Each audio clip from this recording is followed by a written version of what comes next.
So, not every day is an ideal day. Some days you'll wake up, you don't feel your physical best. Maybe you're fighting off a cold, or maybe got some stress in your personal life with your family.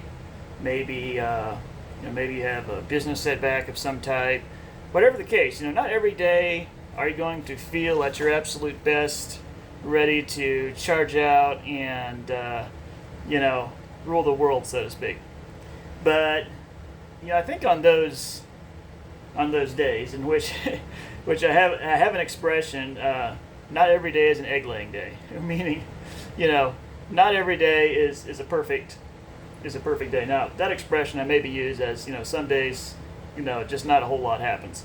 So that's not quite the right mentality, probably. But some days simply are, they're just going to be kind of suboptimal, right? You're just not at your full capacity. It's hard to do your best work. It's hard to do the best amount of work. Um, so what do you do? What do you do in that scenario when you're not feeling your best, emotionally or physically or both? What are you going to do with that? And I think one of the things to keep in mind is that imperfect action is better than no action. So yeah, you could kind of let the day cascade into a quagmire of inaction and distraction and negative feelings and thoughts. But you could also just say, look, I'm gonna dial back my expectations a little bit for today. If I don't get everything done today that I would normally get done today, that's okay. I'm not gonna spend a lot of time beating myself up for it.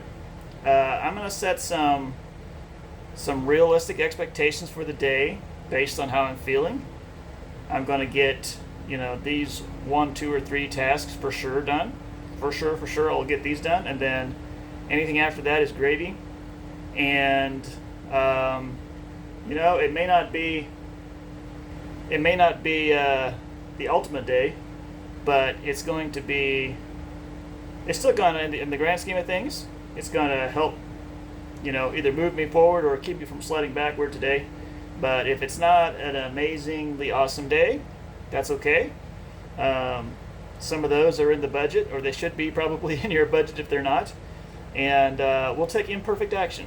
So we'll take some action, at least a little bit of action, at least do one thing, at least do something today to try to move me forward or to try to take care of business.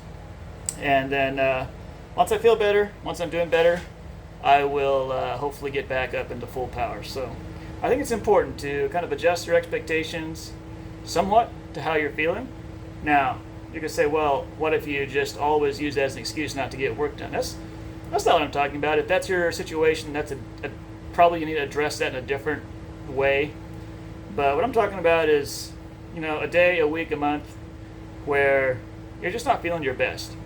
And it's easy to kind of get to thinking negative thoughts like, wow, I'm unproductive, I stink at this.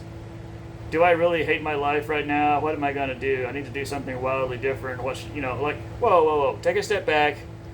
No, we're not going to throw out everything. We're not going to totally try to reset everything right now.